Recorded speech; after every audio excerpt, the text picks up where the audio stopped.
the morning it arrived, the world felt unusually still.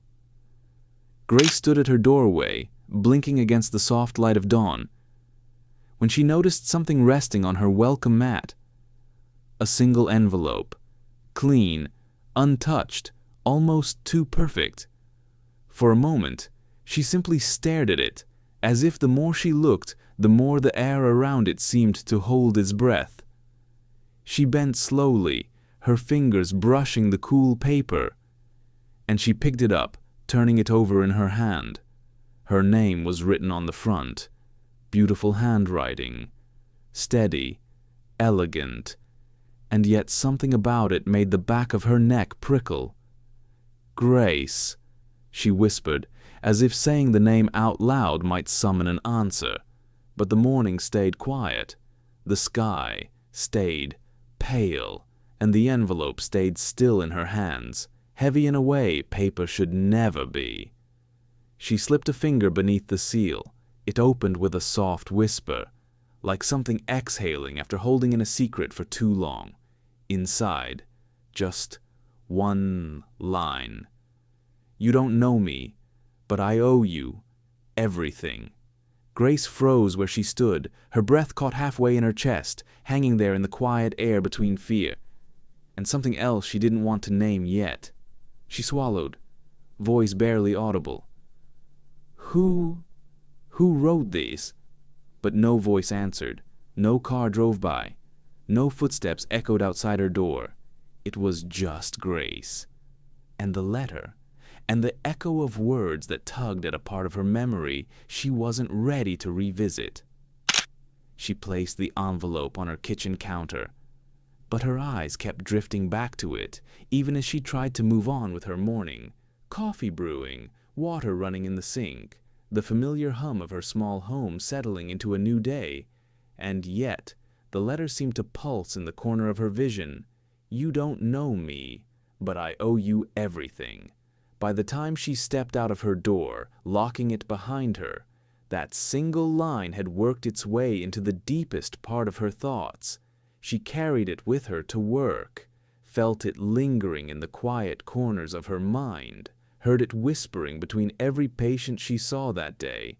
Grace worked at a small community clinic, the kind of place where the walls always smelled faintly of hand sanitizer and too strong coffee. People there came with their pains, their stories, their silent hopes that someone might listen long enough to ease a small piece of the burden. Grace was good at listening. She always had been. Her mother used to say she had quiet eyes, eyes that made people feel safe enough to speak. But today, Grace struggled to listen. She struggled to stay still. She struggled not to drift back to the letter that waited for her at home. That single sentence, that unfamiliar handwriting, that strange heaviness, like the letter was holding something from a life she barely remembered. When she finally walked back into her home that evening, the house felt different, not disturbed, not threatening, just aware, as if the walls themselves knew what was coming. Grace set down her bag, let her fingers brush across the envelope once more, and felt that same quiet shiver skitter down her spine. But nothing could have prepared her for the next morning, because at sunrise, just like before, a second envelope was waiting for her. The second envelope was placed in the same spot as the first, perfectly centered, perfectly still, as if whoever left it wanted her to know it wasn't an accident. Grace stood there for a moment, looking down at it, feeling that same unsettling tightness wrap around her ribs. The morning air was colder today. A thin mist clung to the grass, softening the edges of the world, and making the envelope look even more out of place. She crouched slowly, picking it up with hesitant fingers. It felt warmer this time, as if someone had held it for a long while before leaving it behind. Grace swallowed, a soft, nervous breath slipping past her lips. Inside, just one sentence. "You saved me once, now it's my turn." Her hands trembled. Saved someone. Her. No, no, that couldn't be right. Her life had been quiet, uneventful, nothing worth saving someone from. And yet, her chest tightened with a memory she couldn't quite reach, like the shadow of something she had forgotten, on purpose. Grace sat on the edge of her porch, the letter resting in her lap, her eyes drifting over the words again and again. "You saved me once." Her mind reached back, faintly, clumsily, toward something older than her adult life, back to when she was a child, back to her mother's home, back to the days when the house was always full of whispers and quiet footsteps, children moving through the kitchen, children staying a night, or a week, before disappearing into different futures. Her mother had been a foster caretaker, a quiet one, a gentle one. She used to tell Grace, "Some children stay in our home for a moment, some stay in our hearts forever." But there was one child, one small trembling boy, who stayed longer than the others. Grace tried to picture his face, but her mind offered only fragments. A pair of wide, frightened eyes, dark hair that never stayed in place, a whispery voice asking if he could sit at the foot of her bed because the shadows in the hallway scared him. Grace blinked, her breath catching in her throat. Could it be him? No, no, that felt too far away, too unreal. But a quiet voice inside her whispered, "You know who it is." All morning, Grace's thoughts felt tangled, pulling her in different directions.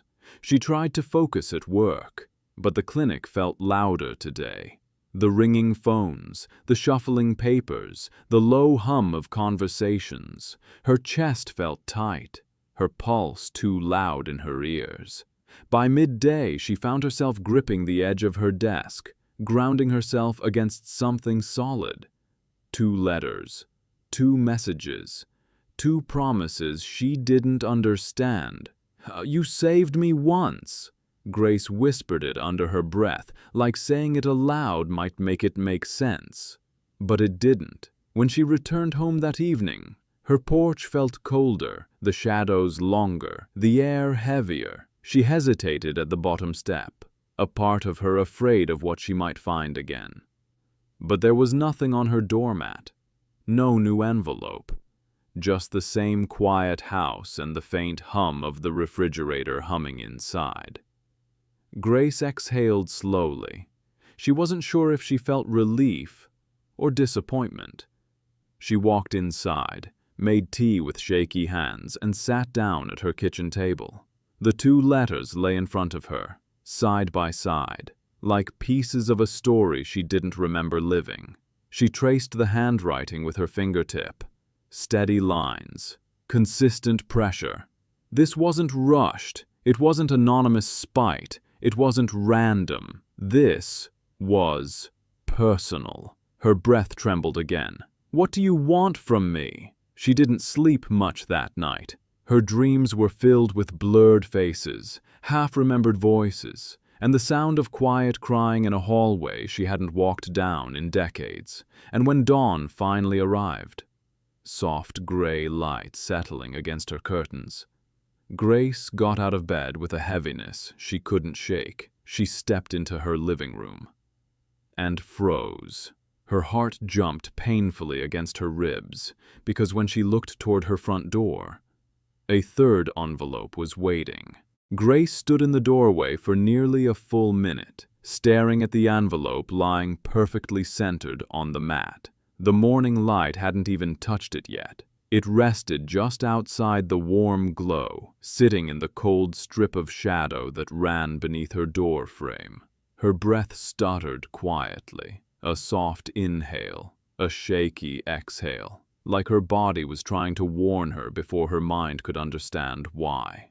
She stepped closer, knees stiff, hands uncertain. This envelope was slightly thicker, heavier, different. She crouched slowly, her fingers brushing the edge, and the moment she touched it, she felt it. Something inside shifted. Not paper, not a letter. Something denser, like a card or a photograph. Grace's breath pulled in painfully, and she lifted the envelope with trembling hands. She didn't take it inside. She opened it right there on the porch, as if some part of her couldn't wait another second, or feared stepping into the house with whatever truth it held. The flap opened with a soft tear. A single photograph slipped out, landing face down. Grace froze. For a moment she couldn't move, couldn't breathe. The fear settled quietly at the base of her spine, the kind of fear that arrives before the mind has even seen the danger. She reached down, fingers brushing the glossy back of the photo, and flipped it over. Her heart dropped. The photograph was of her house, taken from across the street, at night. The porch light spilled a soft halo across the entrance. Her curtains were drawn shut. Her garden lights cast delicate shadows across the yard. But behind the house, in the darkest corner of the image, barely visible to the untrained eye, there was a small silhouette, the silhouette of a child standing still, half hidden behind the fence, looking toward her home. Grace pressed a hand to her chest, her nails digging into her shirt as the world seemed to tilt slightly. A child in the photo. Her voice broke into the breeze. "What is this?" Her fingers trembled as she unfolded the note that came with it. "I'm trying to do the right thing, before time runs out." She stared at those words until her eyes blurred. Trying to do the right thing, before time runs out. Her throat tightened. This wasn't random. This wasn't harmless. This person wasn't just reaching out. They were watching her, and they weren't alone.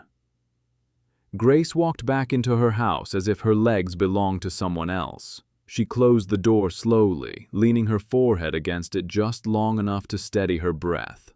Her mind buzzed with questions she couldn't form, thoughts she couldn't hold on to. She placed the third letter beside the others and sank into the chair across from them, knees pulled close, hands gripping the edges of the seat. 3 letters, each one heavier than the last. The first, "I owe you everything." The second, "You saved me once." And the third, "Before time runs out." Grace's fingers brushed the photograph again, a cold shiver creeping up her arm. Her mother had protected many children, some broken, some afraid, some only passing through. But there had been one boy, one child who had clung to Grace's mother like a lifeline. He had stayed longer than the others. He had followed Grace around the house, never more than a few quiet steps behind her. He had whispered that he liked her drawings, the one of the moon especially. Grace closed her eyes. She could almost hear him, the small, shaky voice asking, "Can you leave your door open, just a little? I get scared." But he was taken away one night, forcefully. A man she didn't recognize dragged him out the front door. Her mother had cried, the kind of cry Grace had never forgotten. She had been only 11, but the memory felt sharper now. Sharp enough to make her draw in a shaky breath. Could it be him? Could the child in the photograph be? No, that didn't make sense. Why would he return now? Why hide? Why leave letters instead of speaking? Grace pressed a palm against her forehead, her breath trembling more than before. Something wasn't right. This wasn't just a man reaching out from her childhood. This was something tighter, more tangled, more urgent. The words burned behind her eyes. Before time runs out. She looked again at the shadow of the child in the photograph, a child standing behind her. Home. Her heartbeat quickened. Something deeper was happening, something bigger than a memory returning. Grace whispered to the quiet room, "Who are you? Really?" And the room, as always, remained silent. Grace sat at the table long after morning had settled over the house. The 3 letters lay in front of her like small anchors, pulling at a part of her life she wasn't ready to open. Her eyes drifted again to the photograph. The quiet street, her house lit by the porch light, and behind it, the faint, nearly invisible silhouette of a child, still, watching. Her breath shook softly. A memory flickered, dim, fragile, of the boy who once stayed in her mother's home. A quiet child, fearful, always standing in doorways with wide, uncertain eyes. She whispered, "Could it really be you?" But the memory felt too thin, like trying to hold smoke in her hands. A sudden thought, sharp and unexpected, cut through the haze. Her mother's storage unit. She hadn't been there since her mother passed. Too painful, too heavy. But something inside her, something small and urgent, told her she needed to go.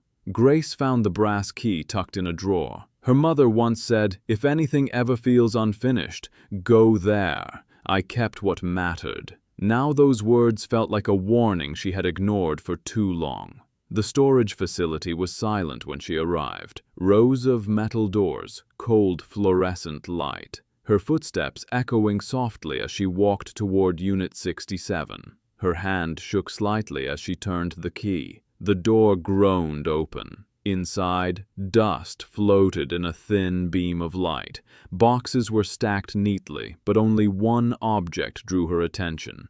A wooden box placed deliberately in the center of the room, as if waiting. On top of it lay an envelope. Her heart stilled. The handwriting, the exact same as the letters on her doorstep. But this one wasn't addressed to her. It was addressed to her mother. Grace opened it carefully. The letter inside was old. The ink slightly faded. The date was from 13 years ago. Her breath thinned as she read. "Thank you for keeping me safe. I'll come back when I'm ready. I promise." Her chest tightened. The boy had written this. Her mother had kept it. Grace read on, her hands trembling. "They said they were coming. Not for me. For us. I didn't want to leave, but I couldn't stay if it meant putting you or Grace in danger." Danger. Us. Grace. Her mother had never spoken of danger, never hinted at anything beyond temporary caregiving. Yet here it was, in the boy's own handwriting. She reached into the box. Inside were small pieces of his childhood. A crumpled drawing of the moon, a tiny jacket, and then a photograph. Grace felt her blood run cold. Her mother stood in the photo, holding the small boy protectively. And beside them, standing deeper in the shadows, was a man. His expression wasn't soft, wasn't searching. It was cold, calculating, like someone who didn't see a child, but an object he believed belonged to him. Grace's hand covered her mouth. Her mother had protected that boy from this man. And the boy had known it, had run to keep them safe. Grace whispered, "Mom, what were you hiding from me?" The letters on her doorstep, the photograph of her home, the shadow of a child behind her fence. It was all connected. And the truth was no longer something in her past.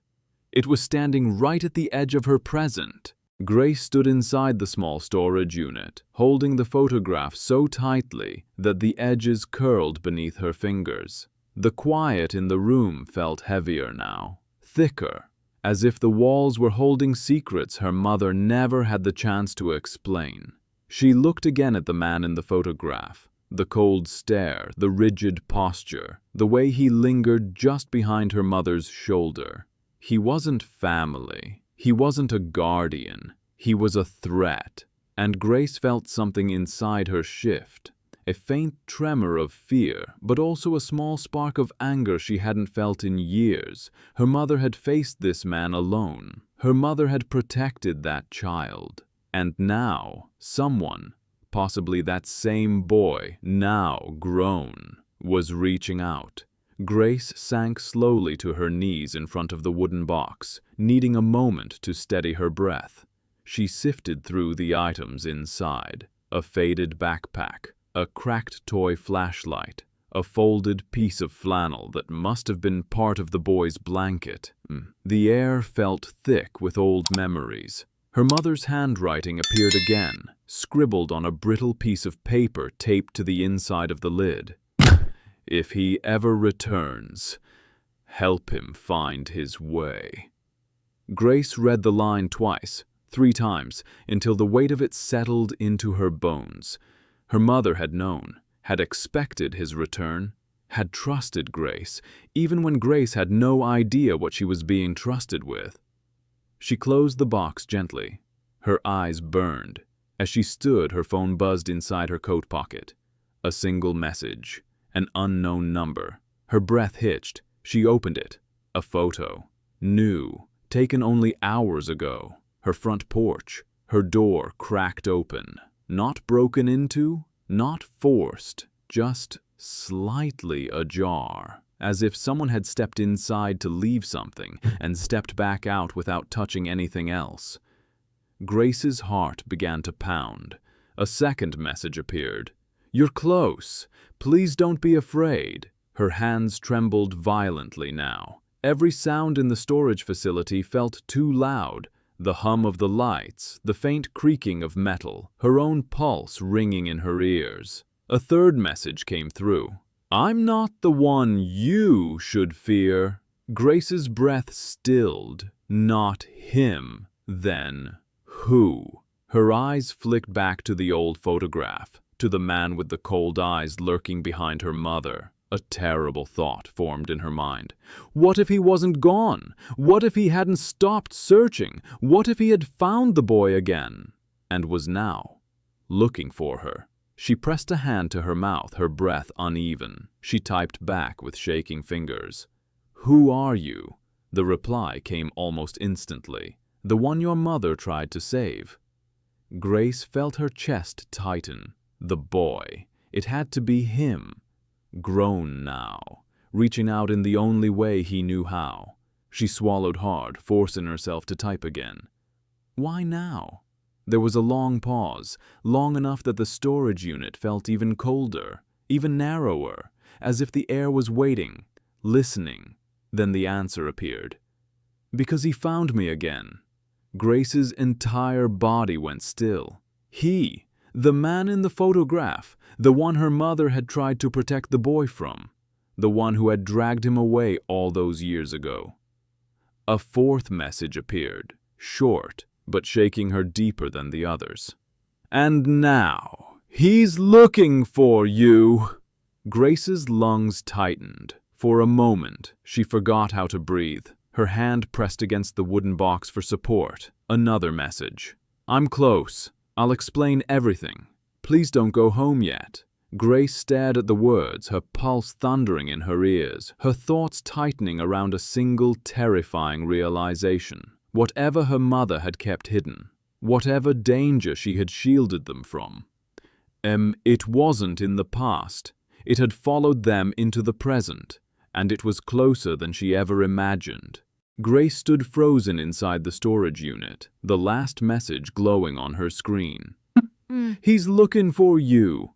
Her breath trembled as she stared at the words. Her mother had kept the boy safe once, and now that boy, now a grown man, was trying to do the same for her. Her phone buzzed again. "I'm at Willow Street Park. It's safer than your home. Please come." Grace hesitated. Her instincts warred with fear, with confusion, with an ache to finally know the truth her mother had carried alone for years. She typed one question. "Are you the boy my mother protected?"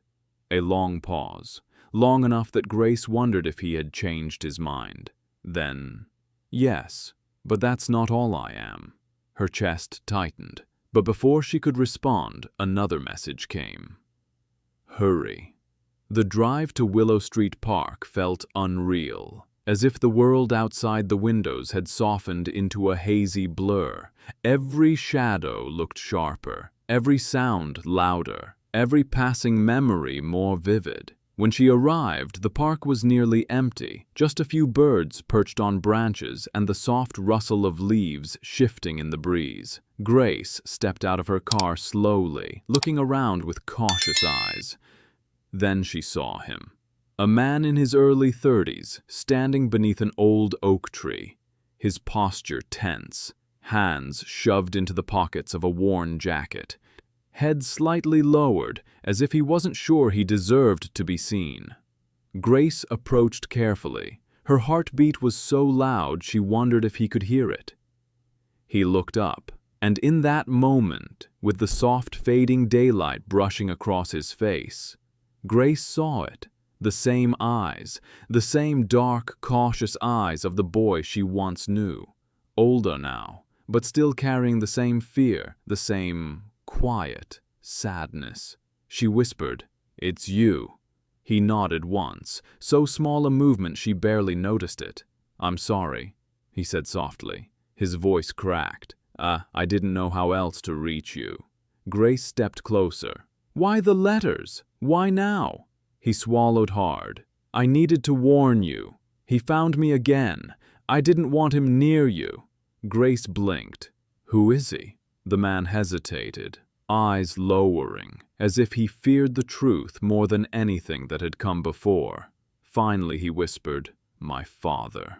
Grace felt something cold sink into her chest. His father. The man from the photograph. The man her mother had feared. The man who had dragged the boy away.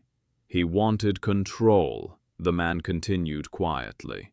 "He always did. And when my mother died, I became the only thing he had left to hurt." Grace felt tears rise in her eyes. She took a slow breath. "And the child in the photo you sent me? Behind my house." He turned slightly, looking past her, toward a bench where a small figure sat quietly. A young boy, maybe 6 years old, holding a worn toy flashlight. Grace's breath caught. "That's my son," the man said softly. "He deserves a life without fear. I won't let my father touch him, not the way he touched me." Grace's heart broke at the tenderness in his voice. The desperation wrapped around every word. But," she whispered, "why come to me?" The man looked at her then, really looked at her, and in his eyes she saw a truth she wasn't prepared for. "Because your mother saved me," he said. "She made me believe I was worth protecting, and you were the only person who ever made me feel normal. You were my friend, my safe place, even when we were children." Grace felt her breath shake, but then he added something she didn't expect. The second twist. Quiet, but devastating.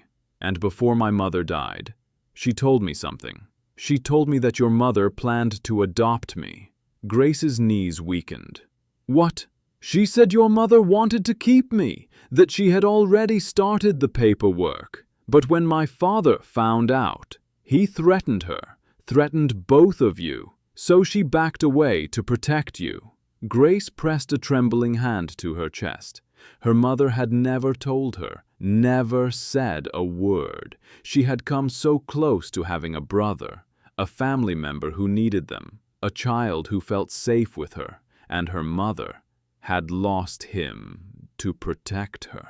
Tears fell quietly down Grace's cheeks.